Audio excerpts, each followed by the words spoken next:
Presiden Prabowo berharap dukungan untuk perjuangan kemerdekaan bangsa Palestina bukan sekedar resolusi, tetapi harus ada tindakan nyata.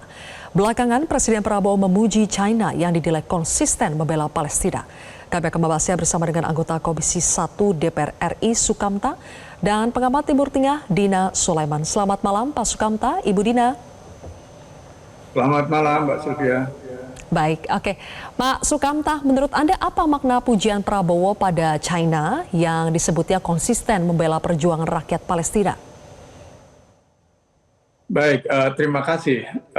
Pujian Pak Presiden Prabowo ini mencerminkan pengakuan bahwa di dalam landscape diplomasi global yang hari ini cenderung didominasi oleh negara-negara Barat yang pro-Israel, ini China ini tampil sebagai kekuatan besar yang mengambil posisi yang berbeda.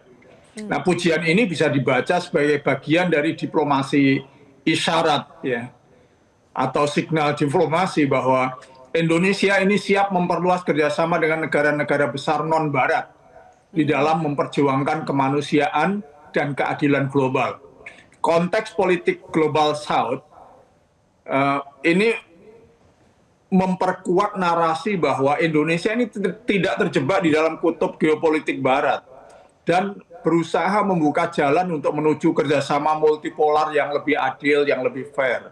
Nah, China di dalam track record-nya itu selalu konsisten di dalam forum-forum multilateral seperti Forum Dewan Keamanan PBB untuk menggunakan retorika yang mendukung two-state solution dan mengecam kekerasan Israel, terutama sejak agresi besar ke Gaza pada Oktober tahun 2023. Nah, China di dalam voting sidang Majelis Umum PBB pada Oktober 2023 itu menyerukan gencatan senjata di Gaza.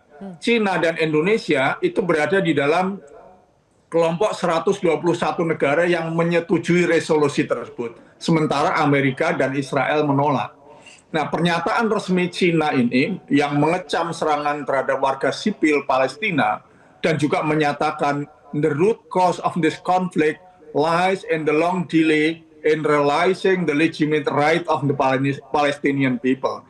Jadi sikap konsisten China dan yang terakhir bahkan China itu memberikan statement yang tegas kepada Israel untuk segera membuka koridor kemanusiaan. Dan mereka, China dengan tegas menyatakan kepada Israel untuk memberikan izin, memberikan ruang pada kemanusiaan untuk masuk. Ini sebuah langkah yang sangat besar yang perlu didukung.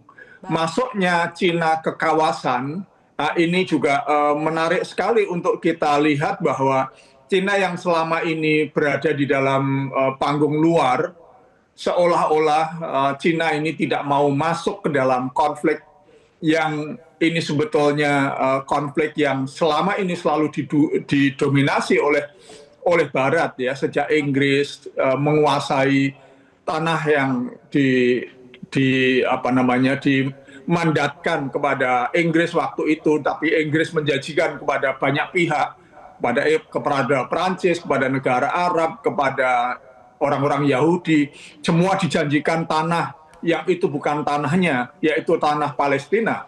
Nah, kemudian sikap tradisional ini dilanjutkan oleh Amerika.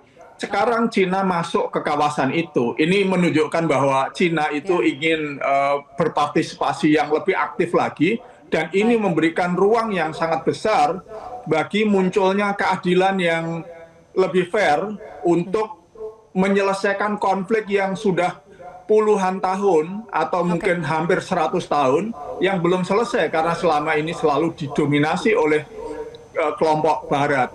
Nah, mudah-mudahan dengan masuknya China ke kawasan ini itu memberi ruang untuk lebih cepat bagi selesainya persoalan yang ada di Timur Tengah, terutama pembantaian Israel di Gaza. Betul, oke.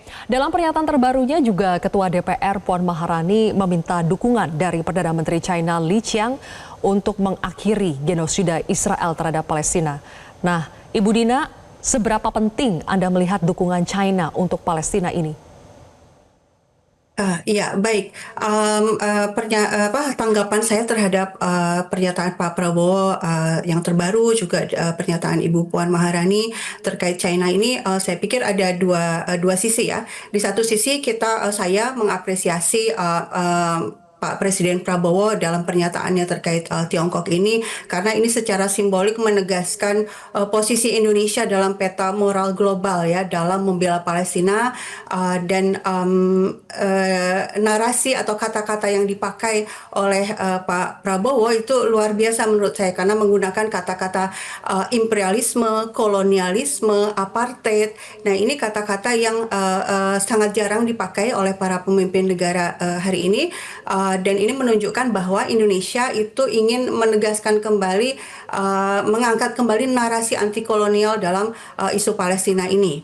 Tapi gitu ya, secara kalau kita melihatnya dalam perspektif kolonialisme struktural, saya melihat China ini masih belum melakukan perubahan yang struktural terhadap situasi yang ada. Memang secara narasi, retorika, ya memang kita memuji ya China melakukan banyak pembelaan terhadap Palestina, terutama posisinya sebagai anggota Dewan Keamanan PBB. Tapi sebenarnya China itu punya power yang sangat besar untuk bisa melakukan perubahan secara struktural. Tapi power ini tidak dipakai. Apa yang saya maksudkan? Kalau kita lihat datanya ya, itu negara yang paling banyak mengekspor barang ke Israel itu adalah China. Bahkan itu yang nomor satu, nilainya 19 miliar US dollar. Amerika aja ada di bawahnya gitu, jauh di bawah China. Memang senjatanya Israel, alat-alat tempurnya memang 80% itu dari Amerika Serikat, tapi total keseluruhan ekspor China ke Israel itu besar sekali, paling besar. Dan kemudian juga perusahaan-perusahaan China itu ternyata juga mengelola pelabuhan-pelabuhan di Israel, misalnya di Pelabuhan Haifa, juga bahkan terlibat dalam proyek-proyek ini ya di kawasan pendudukan. Padahal ICJ sudah menyatakan itu ilegal, pembangunan permukiman Israel di tanah Palestina yang diduduki itu ilegal, tapi ternyata perusahaan-perusahaan Cina masih ada di sana untuk membantu proyek kolonialisme ini. Nah, artinya ini masih ada ambiguitas ya dalam sisi narasi, dalam sisi kalkulasi geopolitik dan ekonomi politiknya China.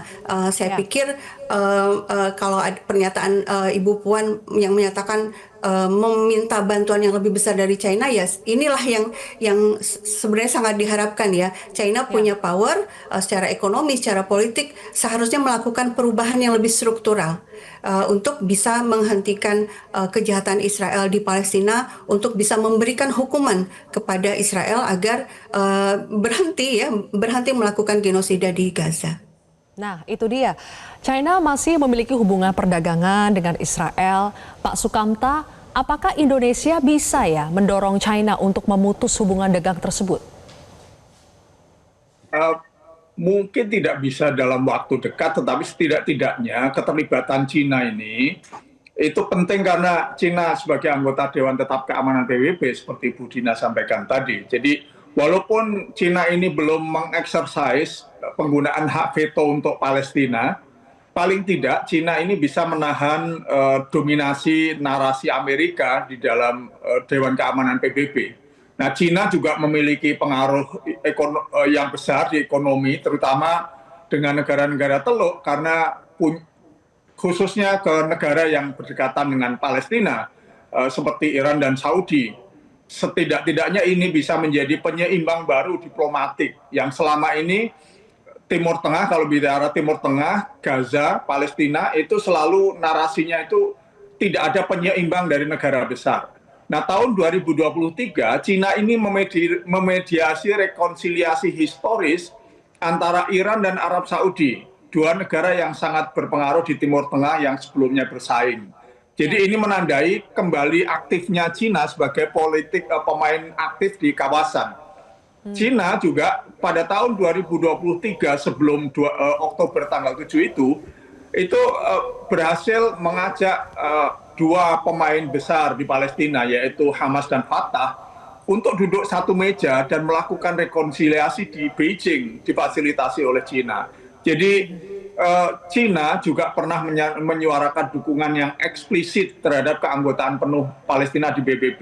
Jadi dukungan Cina ini memang bukan hanya simbolik, tapi bisa menjadi sebuah alat tawar yang strategis di Dewan Keamanan PBB dan juga bisa memperluas front tekanan internasional terhadap Israel.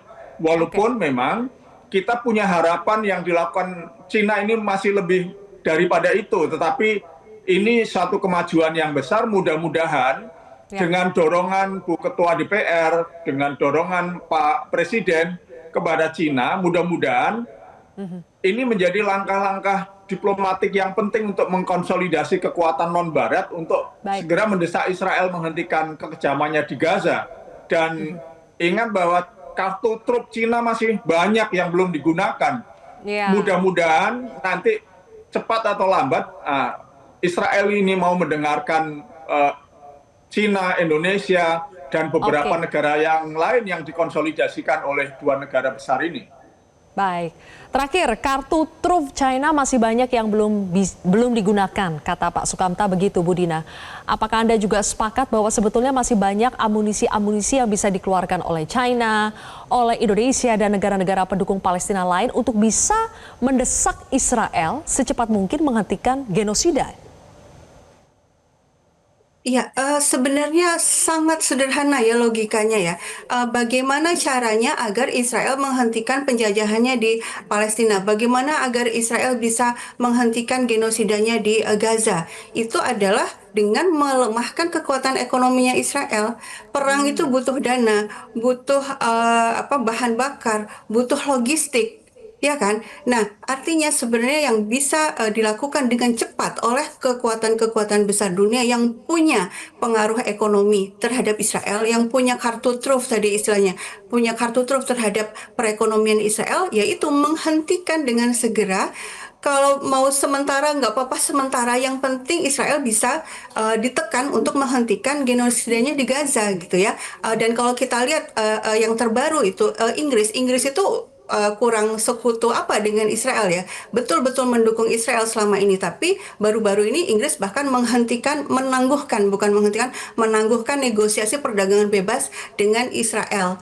Artinya kartu truf itu ada di ekonomi sebenarnya, sehingga saya berharap pemerintah Indonesia bisa ya meminta kepada China, karena Tiongkok adalah sahabat kita, ya untuk menggunakan kekuatan ekonominya ini, karena nyawa terus berjatuhan, nggak bisa menunggu lebih lama lagi gitu ya.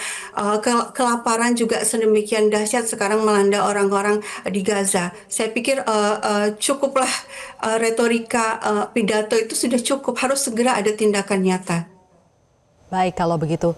Ibu Dina dan juga Pak Sukamta, terima kasih sudah berbagi pandangan Anda di program Prime Time News hari ini. Jelajahi cara baru mendapatkan informasi. Download Metro TV Extend sekarang.